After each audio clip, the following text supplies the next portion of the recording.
الحمد لله وكفى والصلاة والسلام على عباده الذين اصطفى خصوصا على أفضلهم وخاتم النبيين محمد الأمين وعلى آله وصحبه أجمعين. أما بعد فقد قال الله تبارك وتعالى كما ورد في سورة المؤمنون: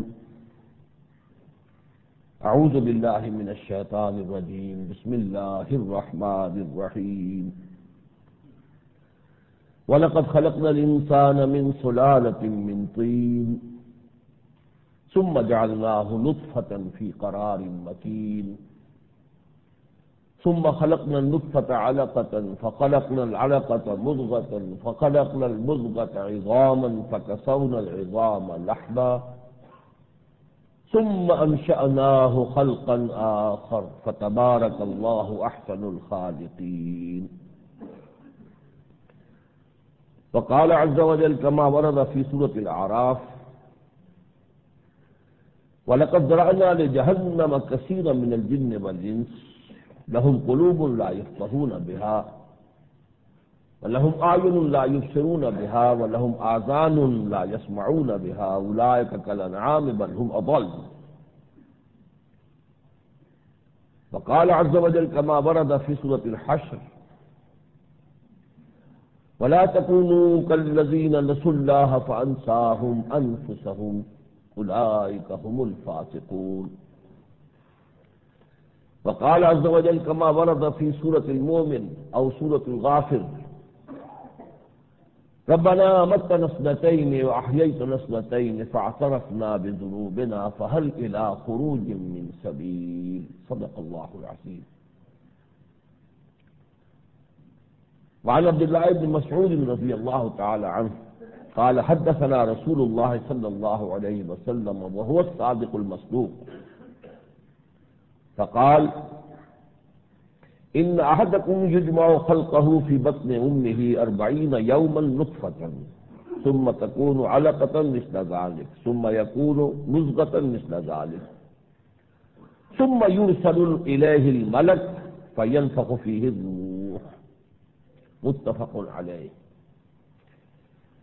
رب اشرح لي صدري ويسر لي أمري واحلل عقدة من لساني يفقهوا قولي. اللهم ربنا الهمنا رشدنا واعذنا من شرور انفسنا. اللهم ارنا الحق حقا وارزقنا اتباعه وارنا الباطل باطلا وارزقنا اجتنابه. اللهم ربنا زدنا علما. اللهم ربنا زدنا علما. اللهم ربنا ارنا حقيقة الاشياء كما هي. آمین یا رب العالمین.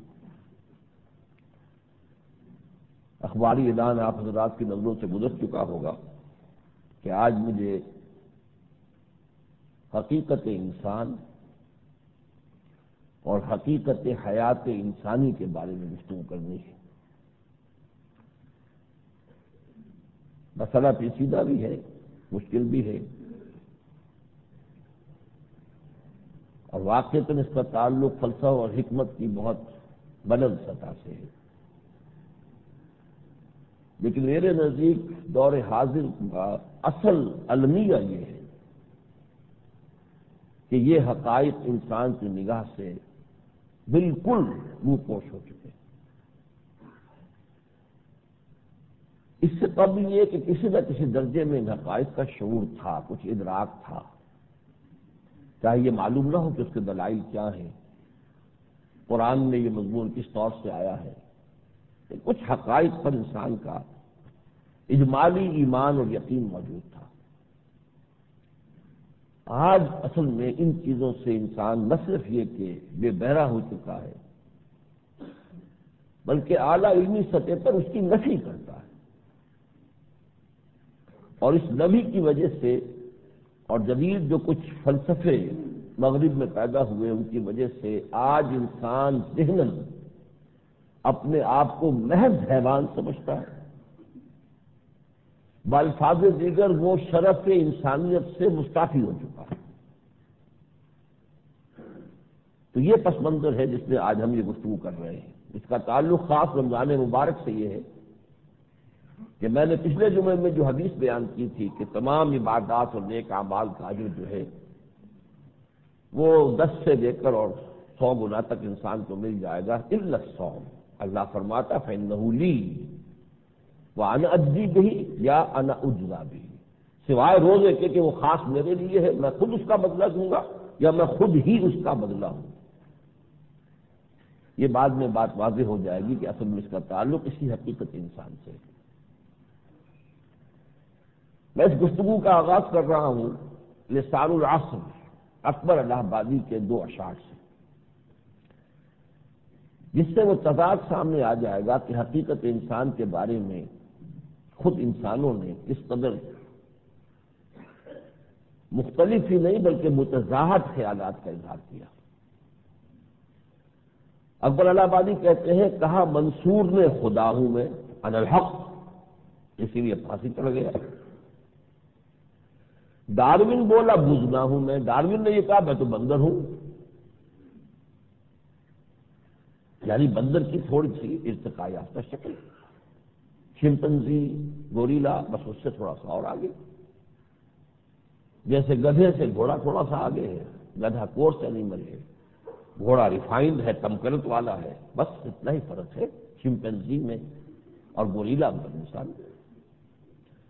تو اب دیکھیے انتہا کیا ہے کہ کہا منصور نے خدا ہوں میں، ڈارون بولا بوزنا ہوں میں. ہنس کے کہنے لگے میرے ایک دوست فکر ہر کس بقدر ہمت اوست. ڈارون کی ہمت یہ تھی، اس نے یہ کہا، اس کی ہمت وہ تھی، اس نے وہ کہا. اصل مسئلہ یہ ہے کہ ہنس کر تو کسی دوست نے ٹال دیا، لیکن یہ مسئلہ ایسا ہنس کر ٹالنے والا تو نہیں ہے. معلوم ہونا چاہیے پہلی بات صحیح ہے کہ دوسری بات صحیح ہے. اور اگر حقیقت ان دونوں کے مابین کہیں ہے تو وہ کیا ہے حقیقت، کیا مقام ہے انسان.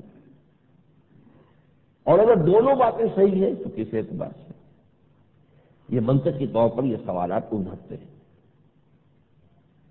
اب آگے بڑھنے سے پہلے میں آپ کو اجمالاً بتا دوں کہ خود قرآن میں بظاہر نظر شدید تضادات موجود ہیں انسان کی حقیقت کے بارے میں. میں نے 3 مرتبہ کہا ہے بظاہر. مبادہ کوئی آپ میرے خلاف فتویٰ شائع کرا دیں آج ہی. تضادات 4 چیزوں کو 4 کے مقابل میں رکھیے. ایک طرف قرآن کہتا ہے انسان مسجود ملائک ہے. 7 دفعہ قرآن میں آیا ہے کہ تمام فرشتوں کو آدم کے سامنے جھکا دیا گیا، سجدہ کرا دیا گیا. 7 مرتبہ. پھر قرآن کہتا ہے خلیفۃ اللہ ہے.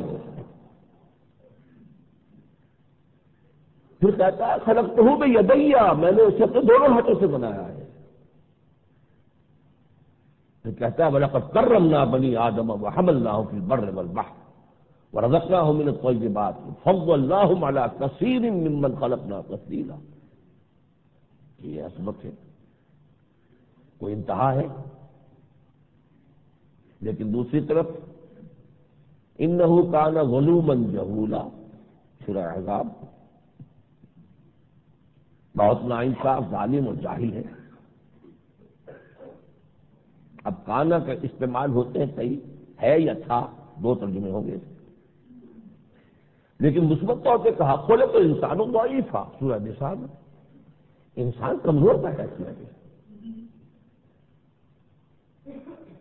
سورہ مائدہ میں فرمایا ان الانسان خلق ہلوعا، انسان پیدا کیا بہت تھوڑ دینا، کم ہمت آ.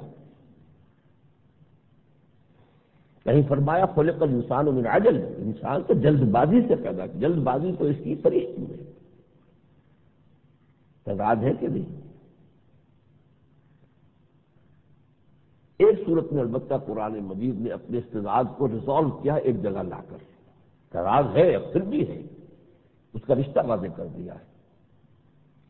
لقد خلقنا الانسان فی احسن تقویم ثم رددناہ اسفل سافلین.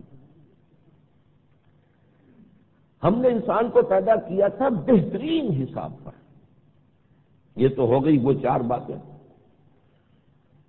کہ یہ مسجود ملائک بھی ہے، یہ خلیفۃ اللہ بھی ہے، اس کو اللہ نے اپنے دونوں ہاتھوں سے بنایا ہے، اس کو تمام مخلوقات پر فضیلت دی، احسن تقویم۔ ثم رددناہ، پھر اسے گرا دیا، لوٹا دیا، اسفل سافلین، نچلوں میں سب سے نیچے۔ یہاں کچھ نہ کچھ وہ تضاد ریزالو تو ہوتا ہے۔ ایک انسان کی یہ دو کیفیتیں ہیں، دو حالتیں ہیں۔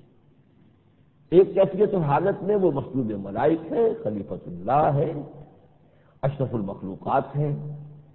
ایک حیثیت میں وہ ظلوم ہے، وہ جہول ہے، وہ ضعیف ہے، وہ ہلوع ہے، اور اس کی شخصیت میں جلد بازی جو ہے اس کا لازمی عنصر ہے۔ اسی تضاد کو اصل میں رفع فرمایا شیخ سعدی رحمۃ اللہ علیہ نے۔ انہوں نے دوسرے انداز میں کہا، اللہ نے تو کہا کہ وہاں بنا کر یہاں گرایا، انہوں نے اس کو مستقل شکل دی، آدمی زیادہ طرفہ معجون است۔ یہ جو آدم زاد ہے انسان، یہ عجیب چونچو کا مربع ہے، طرفہ معجون است۔ طرفہ فارسی میں کہتے ہیں عجیب، معجون جو چیزیں اجزاء ملے ہوئے ہوتے ہیں۔ آدمی زیادہ طرفہ معجون است، از فرشتہ سرشتہ وز حیوان، اس میں فرشتہ بھی موجود ہے اور حیوان بھی موجود ہے۔ یہ گویا کہ ایک وقت انسان کے اندر یہ دو چیزیں جمع ہو گئی۔ ہمارے حکیم الامت علامہ اقبال، ان کی بھی میں نے یہ ہلکی سی ایک دفعہ یہ داستان لکھ دی تھی، تو پڑھتا سنا رہا ہوں اپنی تحریر سے۔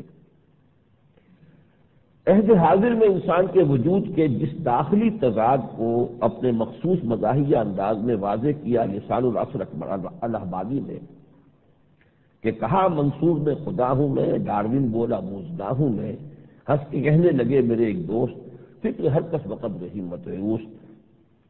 لسان الملت علامہ اقبال کو اس کے فہم میں کچھ وقت لگا۔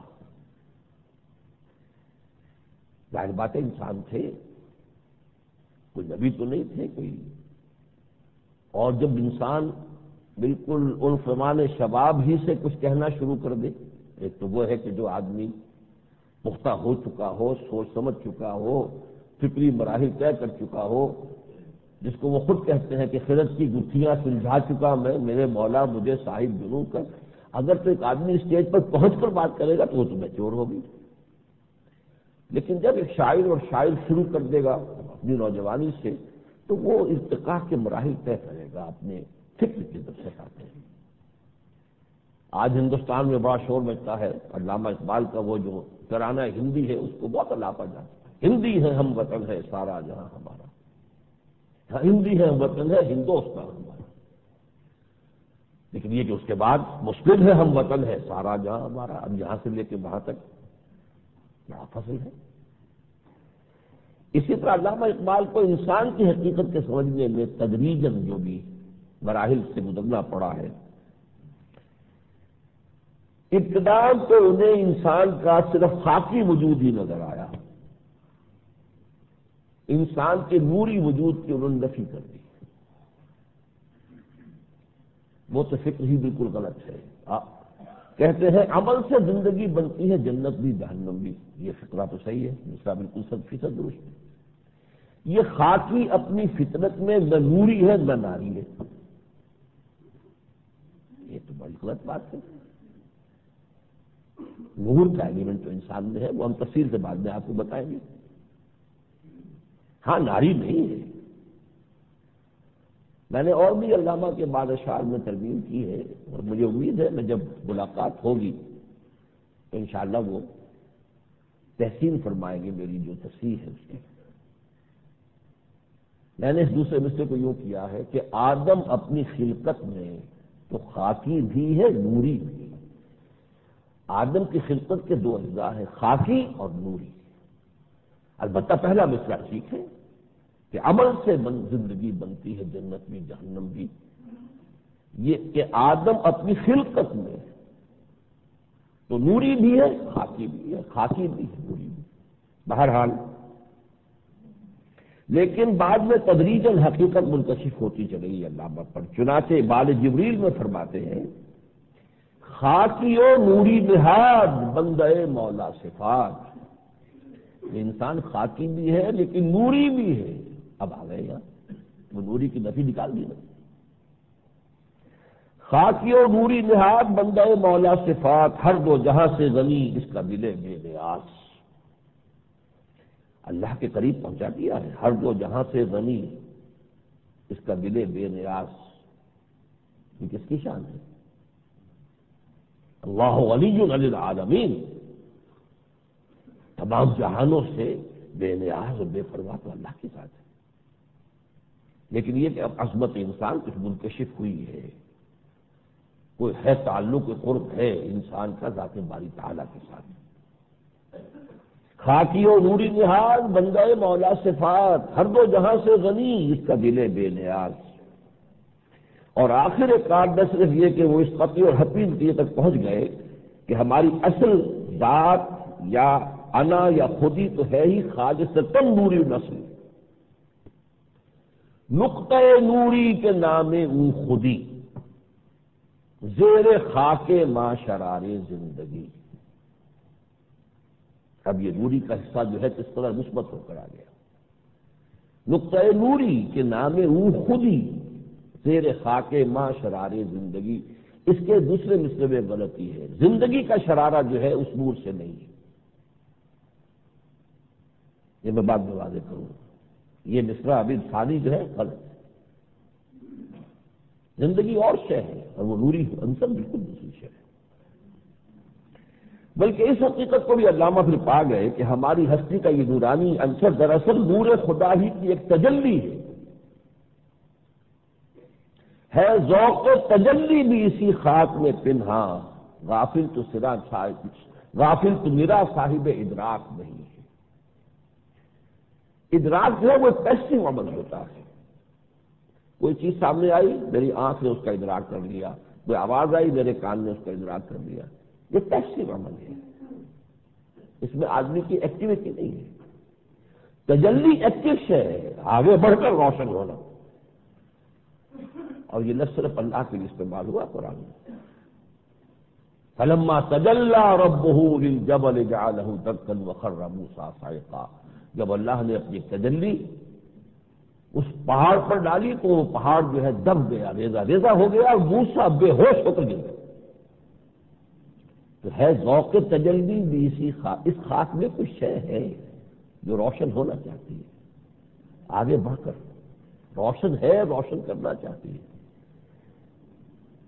ہے ذوق تجلی بھی اسی خاک میں پیدا، غافل تو میرا صاحب ادراک نہیں ہے. اب علامہ نے اس زندگی اور روح کو ایک اور جگہ بھی کنفیوز کیا ہے. میں بہت سخت الفاظ استعمال کر رہا ہوں، ممکن ہے آپ حضرات یہ محسوس بھی کریں علامہ کی ذات کے ساتھ میں الفاظ استعمال کر رہا ہوں. میری نگاہ میں ان کا جو مقام ہے وہ آپ کے علم میں ہے، اس لیے مجھے یہ باتیں آپ کے سامنے کہنے میں کوئی بات نہیں ہے. میں انہیں مجدد فکر اسلامی مانتا ہوں، صحیح اسلامک فکر کا مجدد، خاص طور پر اسلام کا جو انقلابی فکر ہے اس کا مجدد. لیکن یہ چیزیں ہیں تدریجاً چیزیں آئی ہیں، سامنے آئی ہیں. اب یہ دو شعر جو میں سنا رہا ہوں یہ درمیانی دور کے ہوں گے. طلسم بود و عدم جس کا نام ہے آدم، خدا کا راز ہے یہ قادر نہیں ہے جس پہ سخن. یہ آدم جو ہے یہ خدا کا راز ہے. اگر نہ ہو تجھے الجھن تو کھول کر کہہ دوں، وجود حضرت انسان نہ روح ہے نہ بدن. سوال یہ کہ نہ روح نہ بدن تو پھر کیا ہے؟ بات محمل ہو گئی ہے. یہاں علامہ نے روح کو زندگی کے معنی میں لیا ہے. وہی بات کہ زیر خاک ما شرار زندگی. بدن اور زندگی، بدن تو مردہ کا بھی ہوتا ہے، پڑا ہوتا ہے تو پورا کا پورا بدن ہے، پھر کیا کمی ہوئی ہے؟ لاش جو پڑی ہے تو پورا بدن ہے نا، زندگی نہیں رہی اس میں. اس حوالے سے زندگی اور بدن دو چیزیں ہیں، اس میں کوئی شک نہیں. لیکن روح جس شے کا نام ہے وہ بہت مختلف شے ہے، بہت مختلف ہے، اس کا کوئی تعلق اس زندگی سے نہیں. لیکن یہ حقیقت میرا گمان ہے کہ پوری طرح واضح نہیں ہو پائی علامہ پر. واللہ عالم، اس لیے کہ اور میرا مطالعہ زیادہ وسیع ہے نہیں، شاید کہیں وہ اس سے آگے بھی پہنچ گئے ہوں، لیکن میں نے حکیم الامت لسان الملت اس موضوع پر ان کی چند چیزیں آپ کے سامنے رکھی ہیں کہ فرق واضح ہو جائے۔ آخر انسان کا کلام ہے، انسان ہے، شاعر ہے، ارتقائی مراحل طے ہوئے ہیں۔ اور بھائی اصل سمجھیں ہم،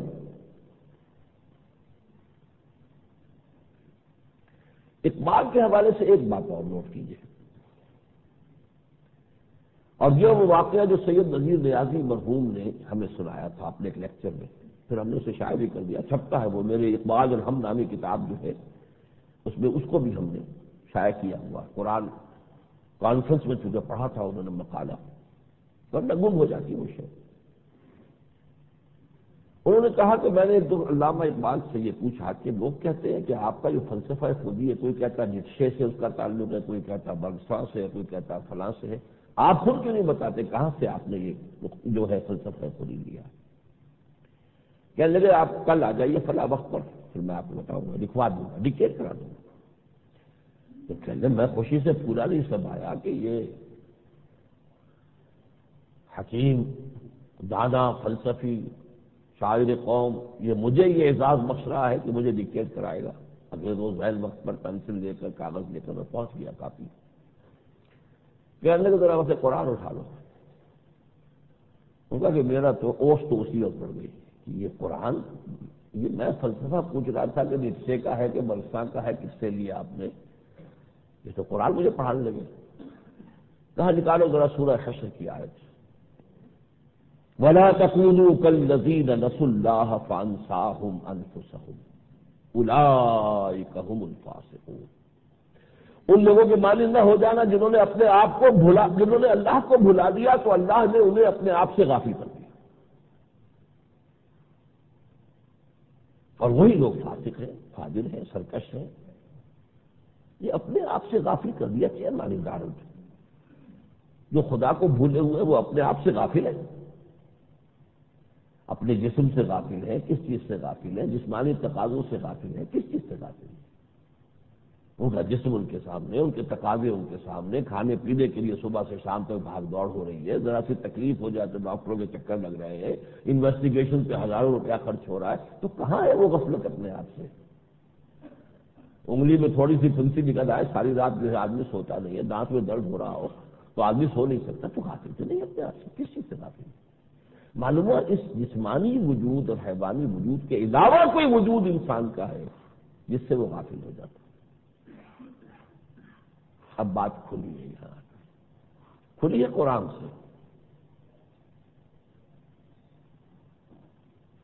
نہ کہیں جہاں بھی اما ملی، جو اما ملی تو کہاں ملی، میرے جرم خانہ خراب کو تیرے عفو بندہ نواز میں اما ملی ہے تو قرآن کے دامن۔ ولا تکونوا کالذین نسوا اللہ فانساہم انفسہم، ان لوگوں کے مانند نہ ہو جانا جنہوں نے اللہ کو بھلا دیا تو پاداش میں سزا کے طور پر اللہ نے انہیں اپنے آپ سے غافل کر دیا، اپنے روحانی وجود سے غافل کر دیا، اپنے حیوانی وجود جو ہے اس کے بعد تو پورا ان کو احساس ہے، اس کے لیے بھاگ دوڑ کرتے ہیں، اس کے تقاضے پورے کرتے ہیں، دن رات ایک ہے۔ یہ ہے در حقیقت اس موضوع کا، یوں سمجھیے کہ تقریباً تانا بانا سامنے آ گیا ہے۔ صرف یہ عرض کر دوں کہ جو اعلیٰ حکمت ہے دنیا میں، higher wisdom, higher philosophy, higher wisdom and philosophy, higher religion, higher poetry, یہ تینوں چیزیں جا کے جڑ جاتی ہیں ایک جگہ۔ شاعری بھی شعور سے اس کا تعلق ہے۔ ایک ہوتی ہے تک بندی جو لوگ کرتے ہیں، سیرا لکھ رہے ہیں، یہ لکھ رہے ہیں، وہ تک بندیاں ہوتی ہیں، وہ شاعری نہیں ہوتی۔ شاعری کا تعلق شعور سے ہے۔ جب شعور بلند ہوتا ہے تو یہ شعور جو ہے کہیں پہنچتا ہے اونچی فضاؤں میں، وہاں سے کچھ تلقی کرتا ہے، حاصل کرتا ہے۔ مذہب کا تو موضوع ہی وہ ہے، اور فلسفہ بھی اسی کوشش میں ہے کہ وہ حقائق کا ادراک کرے۔ Higher religion, higher philosophy, higher poetry, یہ اوپر جا کر ایک ہو جاتا ہے۔ اس میں میں آپ کو بتا رہا ہوں اپنشد کا جملہ، جو میرے دروس میں شرکت کرتے رہے انہوں نے بارہا مجھ سے سنا ہوگا معلوم ہوتا ٹھیک اس آیت قرآنی کی تعبیر ہے۔ میں نے اس کا چونکہ انگریزی ترجمہ ہی پڑھا تھا، سنسکرت تو مجھے آتی نہیں، ہندی بھی نہیں آتی۔ Man in his ignorance identifies himself with the material sheaths which encompass his real self۔ انسان اپنی نادانی میں، اپنی جہالت میں اپنے آپ کو ان مادی غلافوں سے تعبیر کر بیٹھتا ہے جن میں اس کی اصل خودی لپٹی ہوئی ہے۔ اصل خودی ہے، یہ ہے انسان، اس کے گرد مادی غلاف ہے، یہ ہمارا وجود جسم۔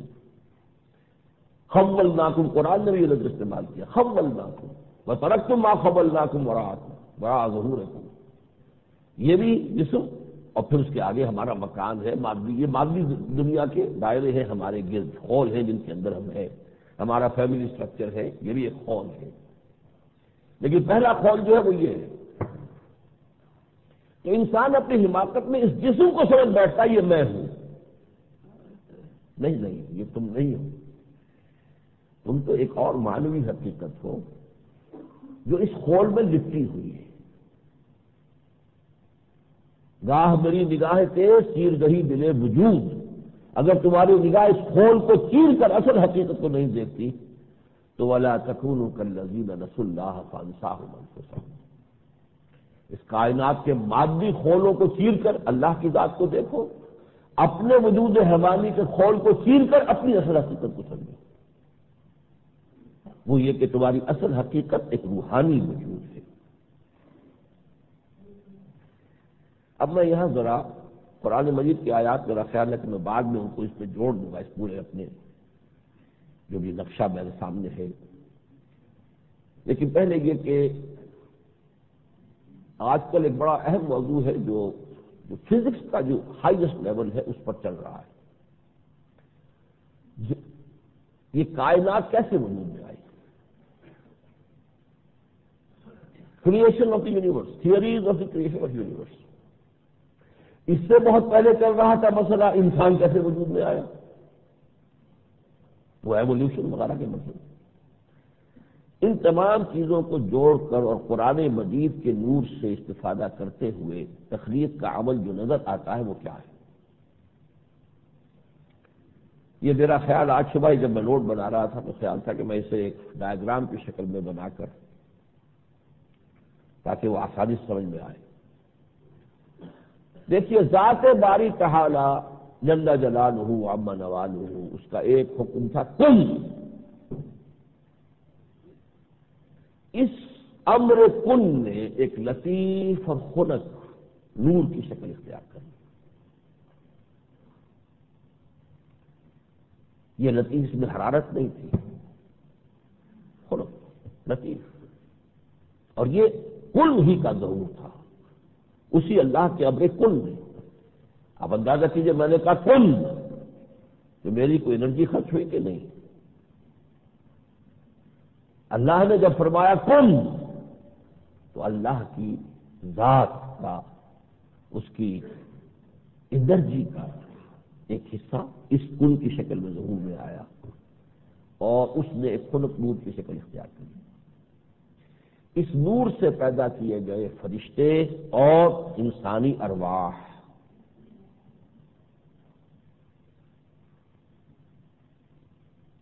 ابھی مادی عالم وجود میں نہیں آیا ہے، یہ پری میٹیریل یونیورس ہے، لہذا اس میں ٹائم ایلیمنٹ نہیں ہے۔ یہ فرشتہ بھی اور یہ ارواح انسانی بھی آن واحد میں ارب ارب میل کا سفر طے کر جاتا۔ Time doesn't matter for them at all. فرشتہ آنے واحد میں یہاں ہوتا، آنے واحد میں عرش معلیٰ پر ہوتا، ارواح انسانی بھی ارواح، اور ان میں کوئی تعجب کی بات نہیں کہ تمام فرشتوں اور تمام ارواح سے سب سے پہلے اللہ نے نور محمدی کو پیدا کیا ہو صلی اللہ علیہ وسلم۔ یہ نور محمدی ہی روح محمدی ہے، روح محمدی ہی نور محمدی ہے۔ اول ما خلق اللہ نوری، اس حدیث کو محدثین کرام مستند نہیں مانتے، لیکن جہاں تک اس کا مضمون ہے اس کے اعتبار سے میں اسے درست ہے۔ اب آئیے سیکنڈ فیز، اس نور میں کسی ایک جگہ پر ایک بہت بڑا دھماکہ ہوا ہے، وہ ہے بگ بینگ، یہاں تک سائنس ہماری پہنچ گئی۔ پھر ایک اور کن، بگ بینگ،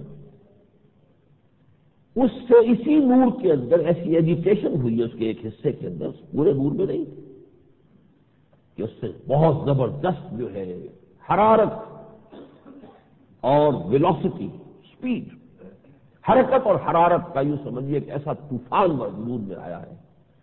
اب وہ تو یہ ہے کہ ایسٹرونامیکل جو فگرز ہوتی ہے وہ تو آدمی سن کے ٹکرا جاتا ہے، trillions and trillions and trillions of light years, کیا تصور کرے گا آدمی، and trillions and trillions and trillions of Fahrenheit degree of temperature. یہ ہوا ہے وہ پہلا بگ بینگ کے بعد، اور اسی سے جنات پیدا کیے گئے۔ وَالْجَانَّ خَلَقْنَاهُ مِنْ قَبْلُ مِنْ نَارِ السَّمُومِ۔ اب اسی میں پھر یہ پہلے ایک ماس تھا، پھر یہ پھٹا، اس کے پھٹنے سے گیلیکسیز بنی، سیارے بنے، پھر یہاں تک سمجھ لیجیے کہ ہماری ایک زمین بھی وجود میں آ گئی، ناری کرہ تھی، پھر یہ ٹھنڈی ہوئی، ٹھنڈی ہوئی تو بخارات اوپر نکلے، اور ٹھنڈی ہوئی تو اس کی سطح سپڑ گئی۔ ٹھنڈے ہونے میں تین کام ہوئے، ایک اس کی سطح پر خاک آ گئی، جیسے انگارہ ٹھنڈا ہوتا ہے تو راکھ آ جاتی ہے کہ نہیں، تو یہ خاک آ گئی، خاک بن گئی۔ اس میں سے بخارات نکلے، وہ جو گئے فضا میں جا کر انہوں نے وہ بادلوں کی شکل اختیار کی، اور سکڑی تو اس کے اندر اونچائی نیچائی پیدا ہو گئی، سکڑتی ہے کوئی چیز تو اس میں شکنیں آ جاتی ہیں۔ اس زمین کی شکنیں ہی ہے نا، کوہ ہمالیہ کھڑا ہے، بڑی شکن ہے زمین کے اندر، جو ایک گول کرہ تھا اس کے اندر یہ شکلیں دی۔ طویل عرصے تک پھر بارش ہوئی ہے، کان عرشہ علی الماء، اور کچھ نہیں تھا اس زمین پر ابھی، یا وہ خاک نظر آتی تھی یا پانی تھا۔ پھر جو پانی اور مٹی کے امتزاج سے حیات عرضی کا سلسلہ شروع ہوا۔ اس حیات عرضی کے سلسلے میں ارتقاء کرتے کرتے کرتے کرتے حیوان آدم کی شکل اختیار کی، ہومو سیپینس، جو حیوان ہے ابھی، آدم ہے لیکن حیوان ہے آدم۔ اور یہاں میں آپ کو مرزا ابو القادر بیدل کا ایک شعر سنا دوں، حیرت ہوتی ہے وہ شخص کہاں تک پہنچا تھا۔ ہر دو عالم خاک شد تا بست نقش آدمی، یہ پورا عالم حقیقت کبریٰ جب خاک کے درجے تک نیچے اتر آیا، وہ خلق نور، نور سے پھر یہ نار، اور نار سے پھر خاک، کتنا نیچے آ گیا ہمارا۔ ہر دو عالم خاک شد، اب خاک سے آدمی کا لفظ بننا شروع ہوا۔ تا بست نقش آدمی، اے بہار نیستی از قدر خود ہوشیار باش۔ یہ کائنات نیست کے درجے میں، عدم کے درجے میں ہے، ہست تو صرف ایک ہے، اللہ ہے، لیکن اس نیستی کی بہار انسان ہے۔ The climax of this creation is human being.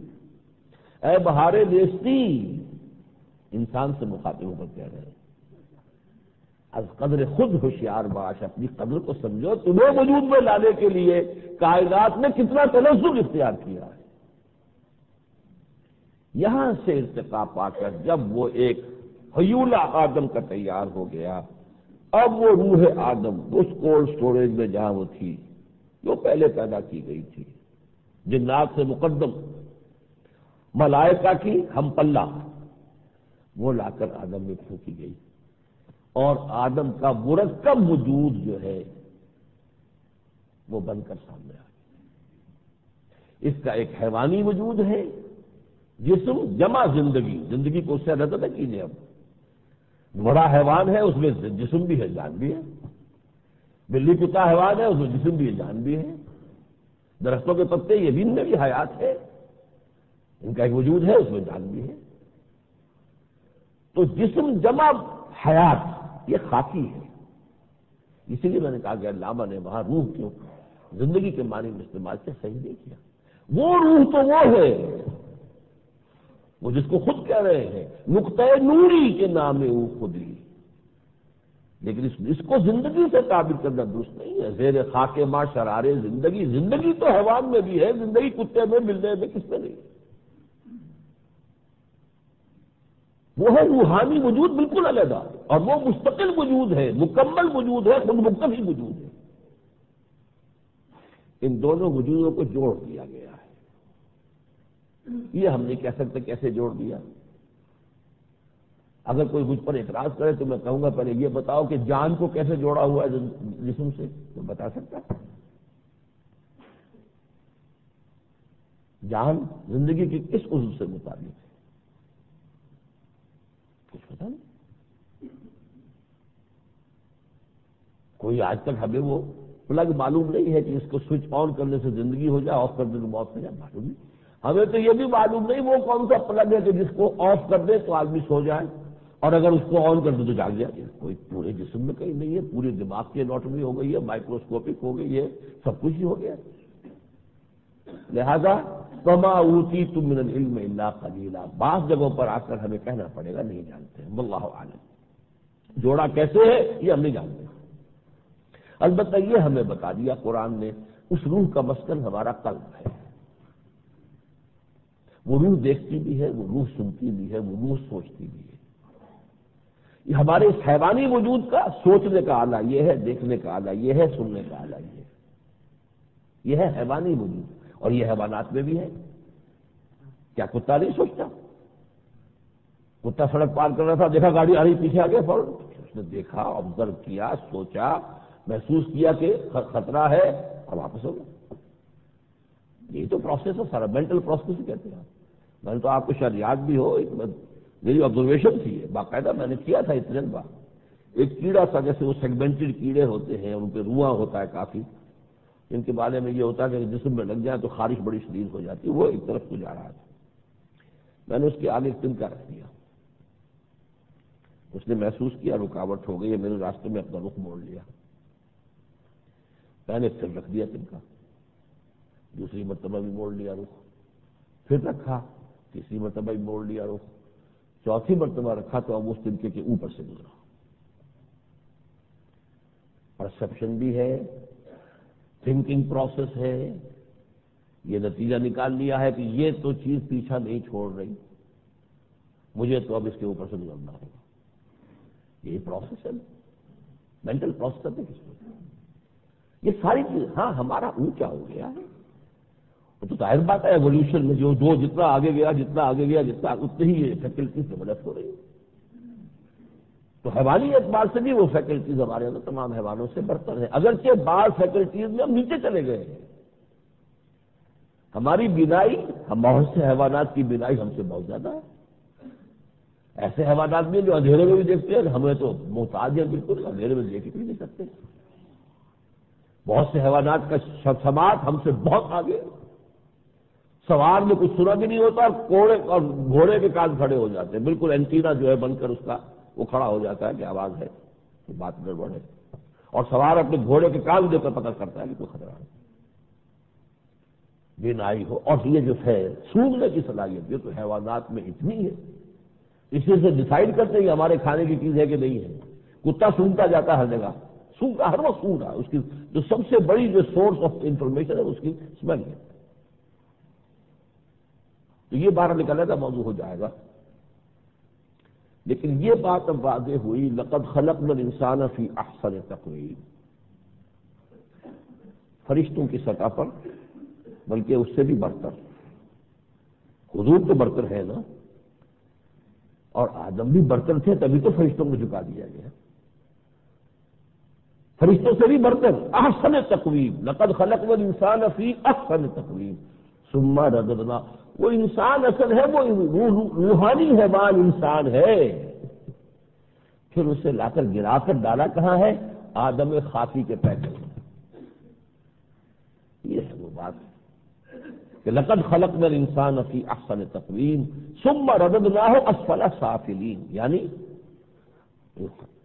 ارواح انسانیہ سے نیچے فرشتے ہوئے، فرشتوں سے نیچے جن ہوئے، جن سے بھی نیچے آدم خاکی مٹی سے بنا. اسی لیے قرآن مجید میں کئی جگہ آپ دیکھیں گے کہ جب اس نے ابلیس نے انکار کیا تو زیادہ خیر منہ خلقتہ من طین وخلقتنی من نار، مجھے تو نے آگ سے بنایا، اسے مٹی سے بنایا.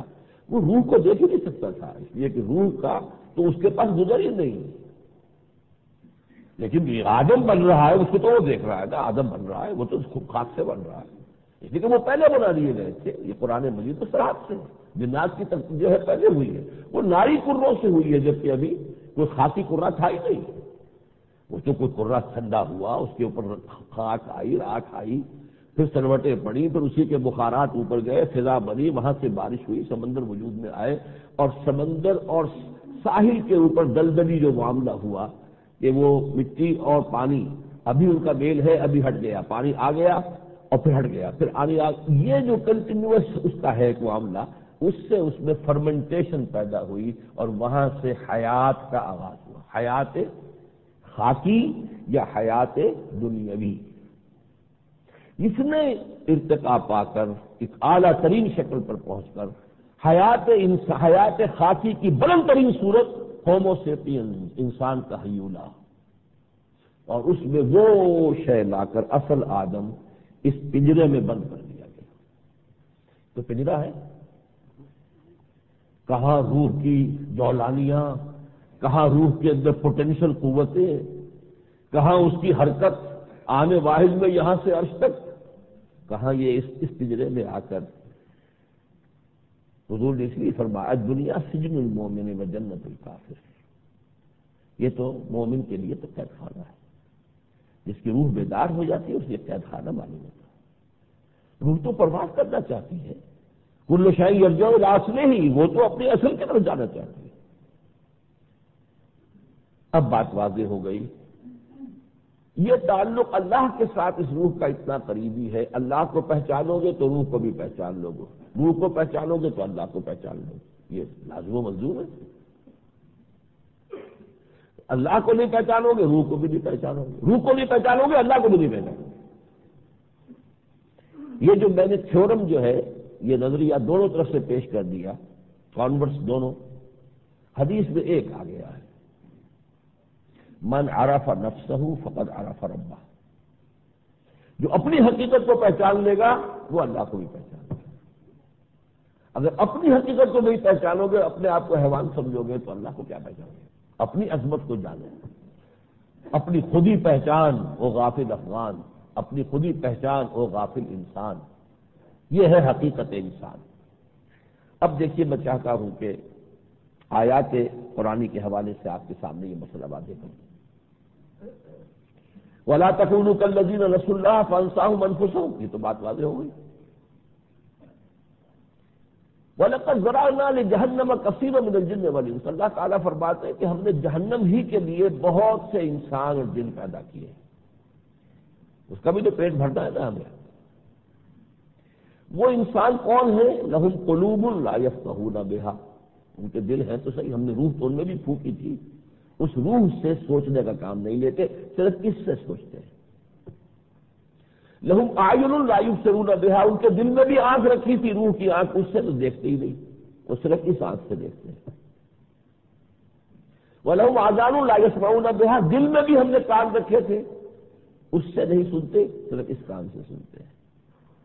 نتیجہ کیا نکلا؟ اولئک کالانعام بل ہم اضل. یہ چوپایوں کے معنی میں ہے جن میں روح ڈالی نہیں گئی تھی. چوپایوں میں تو روح نہیں ہے، کتے میں، بلے میں، گھوڑے میں، گدھے میں روح نہیں ہے. روح تو آدم میں پھونکی گئی تھی. اولئک کالانعام، جب انہوں نے اپنی روح کو اس طریقے سے بند کر کے رکھ دیا، اس روح کو معدوم کے درجے میں کر دیا، تو وہ تو حیوانات بن گئے، چوپائے بن گئے. اولئک کالانعام بل ہم اضل، بلکہ ان سے بھی زیادہ پٹکے ہوئے. کیوں؟ اس لیے کہ ان کو تو پیدا ہی اس مقام پر کیا گیا تھا، ان کی پیدائش تو وہاں ہوئی تھی. لقد خلقنا الانسان فی احسن تقویم ثم رددناہ اسفل سافلین. اگلی آیت یہ سورہ مومنون کی بڑی عظیم آیت ہے. یہ ایمبریولوجی جو ہے، علم الجنین، جس پر کہ لوگ بہت جو ٹاپ کے اس وقت دنیا میں اتھارٹی ہیں، ڈاکٹر کیتھل مور اور دوسرے کا نام میں بھول رہا ہوں، کینیڈا کے، جنہوں نے مانا ہے کہ واقعۃ القرآن مجید نے ایمبریولوجی کی اسٹیجز بیان کی ہے، سمجھ میں نہیں آ سکتا، ناممکن ہے کہ 1400 برس قبل یہ انسان ان کو بیان کر سکتا ہے، یہ یقیناً ریویل کلام ہے۔ وَلَقَدْ خَلَقْنَا الْإِنسَانَ مِنْ صُلَالَةٍ مِّن طِينٍ، انسان کو ہم نے پیدا کیا ہے گارے کے جوہر سے۔ سلالہ کہتے ہیں سلہ، تلوار کو نیام میں سے کھینچ لینا۔ تو کشید کرتے ہیں نا آپ، کچھ چیزیں جو ہے رکھے پانی میں ابالتے تو کشید کرتے ہیں، اس کا جوہر نکالتے ہیں، مٹی کے جوہر سے بنایا ہے ہم نے۔ ثم جعلناہ نطفۃ فی قرار مکین، پھر ہم نے اس کو نطفے کی شکل دی جو ایک مضبوط قلعے میں پہنچ گیا۔ رحم مادر مضبوط قلعہ ہے، نطفہ مٹی سے بنا ہے۔ باپ کے جسم میں نطفہ بن رہا ہے، کہاں سے بن رہا ہے؟ خوراک آ رہی ہے مٹی سے، اس کا سارا وجود مٹی سے ہے، تو ابتدا کہاں سے؟ مٹی سے، پھر اس نے نطفے کی شکل اختیار کی۔ ثم خلقنا النطفۃ علقۃ، پھر ہم نے تخلیق فرما دیا اس نطفے کو علقہ کی شکل میں۔ فخلقنا العلقۃ مضغۃ، پھر اس علقہ کو ہم نے بنا دیا لوتھڑا۔ فخلقنا المضغۃ عظاما، پھر اس لوتھڑے میں ہم نے بنا دی ہڈیاں۔ فکسونا العظام لحما، اور پھر ہڈیوں پر ہم نے گوشت چڑھا دیا۔ جس میں انسانی کی تکمیل ہو گئی، پھر فرمایا ثم انشأناہ خلقا آخر فتبارک اللہ احسن الخالقین، پھر ہم نے اسے اٹھایا ایک اور ہی تخلیق پر۔ وہ اور ہی تخلیق کون سی ہے؟ اور اسے بیان کیوں نہیں کر دیا؟ جب اتنی سٹیجز اللہ نے بیان کی، وَلَقَدْ خَلَقْنَا الْإِنسَانَ مِنْ صُلَالَةٍ مِّن طِينٍ ثُمَّ جَعَلْنَاهُ نُطْفَةً فِي قَرَارٍ مَّكِينٍ ثُمَّ خَلَقْنَا النُّطْفَةَ عَلَقَةً فَخَلَقْنَا الْعَلَقَةَ مُضْغَةً فَخَلَقْنَا الْمُضْغَةَ عِظَامًا فَكَسَوْنَا الْعِظَامَ لَحْمًا۔ تو ذرا سی اور تکلیف ہوتی کی جاتی تو وہ اگلا بھی بتا دیتے، لیکن نہیں، اس کو اللہ راز رکھتا ہے۔ جیسے روح کے بارے میں سوال آیا تھا، یسألونک عن الروح قل الروح امر ربی وما اوتیتم من علم الا قلیلا۔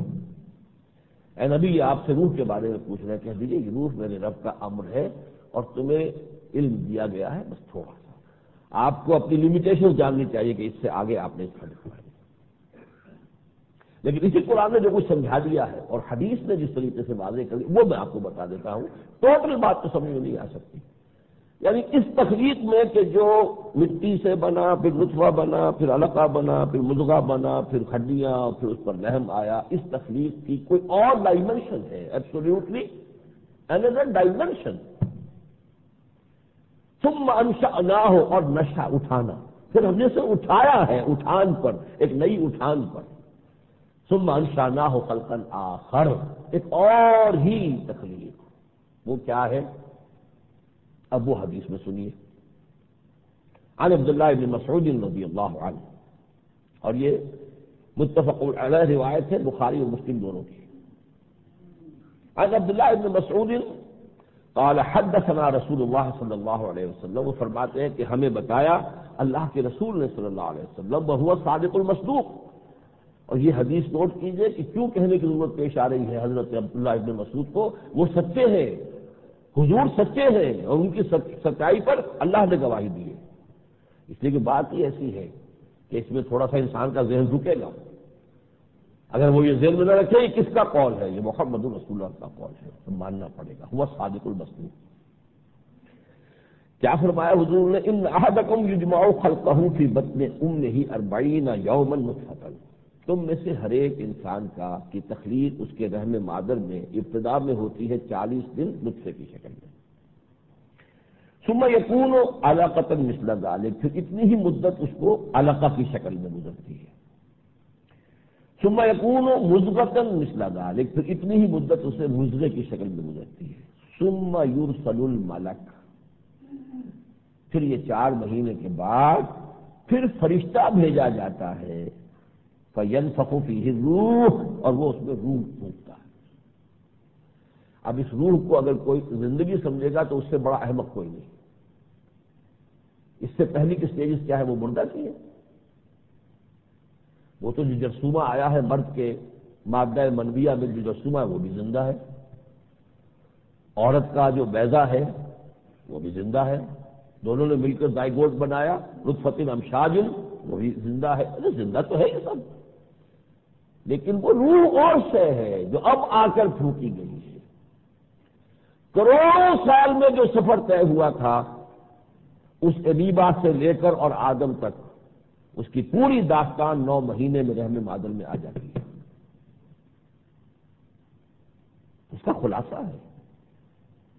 اس جنین میں وہ سٹیج بھی آتی ہے کہ گل پھڑے ہوتے ہیں جیسے کہ مچھلیوں کے ہوتے ہیں، ایسے گل پھڑے ہوتے ہیں، چاٹ کر کے انسان میں ختم ہو گئے، لیکن ہے گزرے گا اسی سٹیج سے جس سٹیج سے وہ سارا معاملہ عمل گزرا تھا، اس کو بس اتنا مخفف کر دیا ہے کہ 9 مہینے میں پورا کر دیا۔ لیکن پھر جب وہاں پر روح پھونکی گئی تھی آدم میں تو آدم بنا تھا، اب یہ ابن آدم بھی پر روح پھونکی جاتی ہے اس کی، جو اس کولڈ اسٹوریج کے اندر اس کی روح پڑی ہوئی تھی اور وہ آ کر اس میں شامل ہوتی ہے۔